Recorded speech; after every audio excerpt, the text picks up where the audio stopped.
Hello and welcome to the first episode of our new Untoz News original series called War Updates. Here you will stay up to date with everything that is happening in current conflicts, such as the war between Ukraine and Russia, Israel and Palestine, and now Israel and Iran. But before we look at the latest news, don't forget to follow us on social media and like this video. So this is the top headlines. Let's see. First we have Israel and Iran trade strikes as European diplomacy yields no breakthrough. Chinese evacuation flight arrives in Beijing. Arab foreign ministers hold an emergency meeting in Istanbul. Trump says his past Iraq war criticism has little to do with Iran's situation. Israel has blocked fuel deliveries to Gaza for 16 weeks, UN says. Israel and Iran trade strikes as European diplomacy yields no breakthrough. A week into their war, Israel and Iran exchanged more strikes on Friday as new diplomatic efforts led by the Europeans took place in Geneva. Iran's Foreign Minister Abbas Araghchi held several hours of talks with the European Union's top diplomat and counterparts from the United Kingdom, France, and Germany. Afterwards, Britain's Foreign Secretary said they were keen to continue ongoing discussions and negotiations with Iran. However, the European ministers gave few details and took no questions. Earlier Friday, thousands of people protested in Iran's capital over the ongoing Israeli strikes, with one hardline demonstrator telling the Associated Press, "How can we compromise with an enemy that breaches deals?" Israel's military says 25 fighter jets carried out airstrikes Friday morning, targeting missile storage and launch infrastructure components in western Iran. In the Israeli city of Haifa, at least 19 people were wounded by an Iranian missile barrage. A week of Israeli strikes on Iran have killed at least 657 people and wounded 2,037 others, the Washington-based group Human Rights Activists said Friday. Chinese evacuation flight arrives in Beijing. An evacuation flight carrying 330 Chinese citizens returning from Iran has arrived at Beijing Airport, state broadcaster CCTV reported on Saturday. The flight from Ashgabat, the capital of Turkmenistan, landed in Beijing on Friday evening, it said. Li Chenlin, a deputy director general at China's Foreign Ministry's Consular Affairs Department, told the broadcaster that some 2,000 Chinese citizens have been evacuated from Iran. Chinese ambassador to Israel, Xiao Junzhang, told state-run media outlet CGTN that about 400 Chinese citizens were also evacuated from Israel. Arab foreign ministers hold an emergency meeting in Istanbul. Friday's talks were held at Iraq's request to discuss the regional repercussions of the Israel-Iran war, ahead of an Organization of Islamic Cooperation meeting scheduled over the weekend. Iraqi Foreign Minister Fuad Hussein told the gathering that the great danger is not limited to Iran alone, but rather includes the entire region, and called for taking practical steps to influence the positions of European countries and direct communication with the United States of America, the state-run Iraqi news agency reported. Iraq's top diplomat also warned that expansion of the conflict could lead to the targeting of energy facilities in the region and closure of the Strait of Hormuz, which could lead to the loss of nearly 5 million barrels of oil per day to the markets. Trump says his past Iraq war criticism has little to do with the Iran situation. There were no weapons of mass destruction. I never thought there were. And that was somewhat pre-nuclear. It was a nuclear age, but nothing like it is today, Trump said of his past criticism of the Bush administration. Some have pointed to Trump's past criticism of the U.S. invasion of Iraq as being at odds with his more aggressive stance toward Iran now. The president also said his director of national intelligence, Tulsi Gabbard, was wrong when she told lawmakers in March that U.S. spy agencies believed Iran hadn't made a decision to build a nuclear weapon. Trump said he was skeptical that Iran wants nuclear power for civilian use. "You're sitting on one of the largest oil piles anywhere in the world," he said. "It's a little bit hard to see why you'd need that." Israel has blocked fuel deliveries to Gaza for 16 weeks, UN says. UN spokesman Stefan Dujarric said UN officials were able to retrieve fuel already in Gaza from the Al-Tahrir station in Rafah on Wednesday. He said a limited amount of that fuel was delivered Thursday to public utilities in southern Gaza, allowing the continued operation of desalination plants, water trucking services, and sewage pumping stations. Dujarric said fuel was also dispatched to northern Gaza on Friday, but, quote, fuel instability and fuel shortages continue to limit operations, resulting in reduced operating hours and capacity. He said UN humanitarian officials also report that Israeli authorities issued another evacuation order for two neighborhoods where hundreds of families live in Gaza governorate, citing Palestinian rocket fire from that area. Iran says Israel has attacked 5 hospitals, including 2 on Friday. Iran's UN ambassador Amir Saeed Iravani said hundreds of civilians have been killed, including at least 2 pregnant women and their unborn children, and thousands injured since Israel launched their large-scale attacks on June 13th. As examples, he said Israel on June 16th attacked the Hakim Children's Hospital in Tehran, Farabi Rehabilitation Hospital in Kermanshah, the Iranian Red Crescent Society building, and ambulances. He said physicians, patients, and medical personnel have been killed and injured. These were not accidents, Iravani told an emergency meeting of the UN Security Council on the escalating Israel-Iran war. These were not collateral damage. They were deliberate war crimes, acts of state terror, and examples of barbaric warfare. Iran hit with magnitude 5.5 earthquake. Iranian state-run media reported that a magnitude 5.5 earthquake rattled parts of Iran on Friday. The United States Geological Survey put the magnitude of the tremor at 5.1. Authorities in Iran said the quake occurred at 9:19 p.m. local time, at a depth of 10 kilometers, 6 miles. Its epicenter was roughly 170 kilometers, 105 miles, to the east of Tehran, near Semnan province, which stretches from the slopes of the Alborz Mountains to the edge of the Iranian desert. The province is home to several important military and missile facilities. There were no immediate reports of damage or casualties from the quake, which was considered moderate in strength.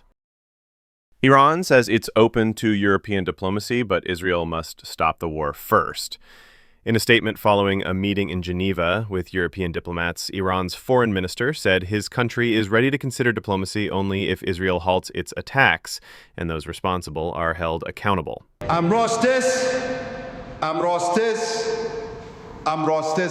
Foreign Minister Abbas Araj expressed his serious concern over the failure of the 3 European countries and the EU to condemn Israel's sneak attack and ongoing strikes on Iran.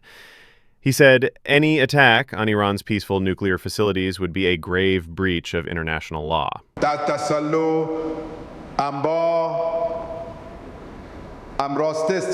I explicitly and clearly stated that Iran's defensive capabilities are not negotiable, the minister said. However, he added that Iran is ready to keep talking with the Europeans in the near future. His comments came as Israel's top general said the country's military was ready for a protracted conflict and were reported by the Iranian state TV channel on the messaging app Telegram. Thousands of Americans seek info on leaving Israel, Iran, and the Palestinian territories. The U.S. State Department says more than 25,000 Americans have reached out to it for information in leaving Israel, the West Bank, and Iran as the conflict escalates.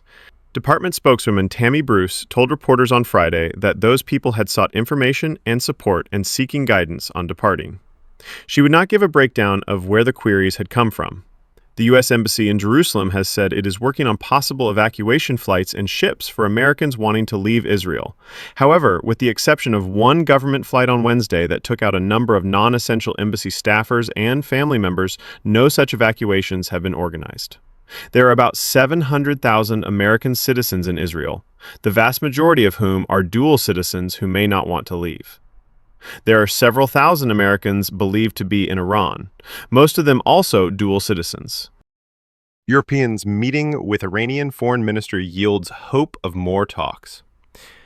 Britain's foreign secretary said after several hours of talks Friday between top European diplomats and their Iranian counterparts that the Europeans are, quote, keen to continue ongoing discussions and negotiations with Iran, end quote. Foreign Secretary David Lammy said the Europeans were clear in talks in Geneva that Iran, quote, cannot have a nuclear weapon. German Foreign Minister Johann Wadephul said that very serious talks were held Friday with Iran's Abbas Araghchi. The European ministers gave few details and took no questions. Putin says Israel agreed not to harm Russian personnel at Iran's nuclear plant. President Vladimir Putin said Friday that the Israeli and U.S. leaders had both agreed to keep Russian workers safe at the Bushehr power plant. The reactor on the Persian Gulf is fueled by uranium produced in Russia. Speaking at the St. Petersburg International Economic Forum, Putin rejected criticism that Moscow has abandoned its allies in Tehran. He stressed that Russia has close ties with both Iran and Israel, citing the large number of Russian speakers living in Israel and Moscow's support for Iran's peaceful nuclear program. UN chief says the Israel-Iran war could ignite a fire that no one can control. Secretary General Antonio Guterres is calling this a defining moment for global peace, when the direction taken will shape not only the fate of nations, but potentially our collective future. He told the UN Security Council that Iran's nuclear program remains the central question and urged a return to serious negotiations to establish a credible, comprehensive, and verifiable solution. Attacking Iran's nuclear reactors could trigger radiation leaks, UN watchdog says. UN nuclear chief Rafael Grossi on Friday warned against any potential attack on Iran's only commercial nuclear power plant, as well as a research reactor near Tehran, saying it could lead to radiation leaks with severe consequences. The Director General of the International Atomic Energy Agency spoke Friday at an emergency meeting of the UN Security Council about the Israel-Iran conflict. Even a hit that disabled the two lines supplying electrical power to the Bushehr plant could cause its reactor core to melt, which could result in a high release of radioactivity to the environment, Grossi said. Grossi said Israeli attacks on nuclear sites at Natanz and Isfahan and at the Arak heavy water plant have so far not led to any radiological release. He said an Israeli military official erroneously reported Thursday that Bushehr was hit by an airstrike, but Israel then retracted that claim. He said the confusion underscored the vital need for clear and accurate communication. Before we end this first episode of War Updates, I want to show you some videos of what happened on Friday night into Saturday. Sirens were heard in several places in Israel, and Iran launched dozens of missiles at Tel Aviv and Jerusalem. But Israel managed to intercept some of the missiles.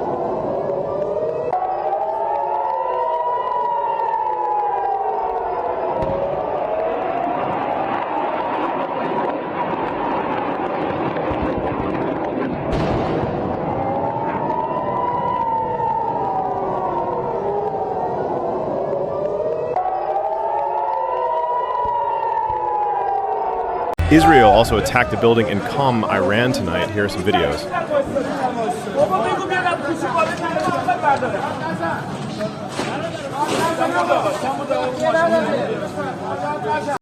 A fire broke out on the roof of a building in Holon, Tel Aviv as a result of interception debris. No injuries were reported.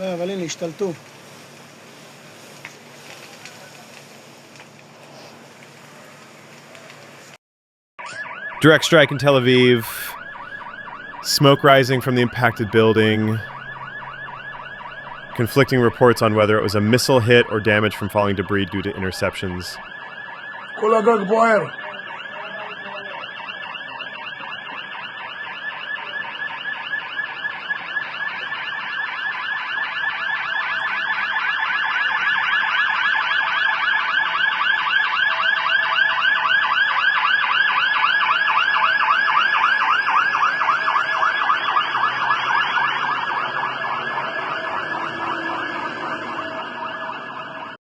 IDF spokesperson said that this is what the nuclear site in Isfahan looked like after the attack last night.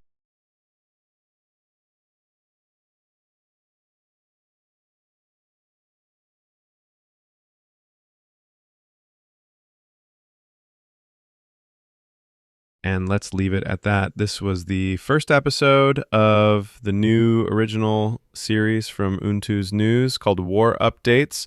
Thank you very much for watching. Don't forget to subscribe to our YouTube channel, like it, and follow us on our other social networks so you don't miss any important news.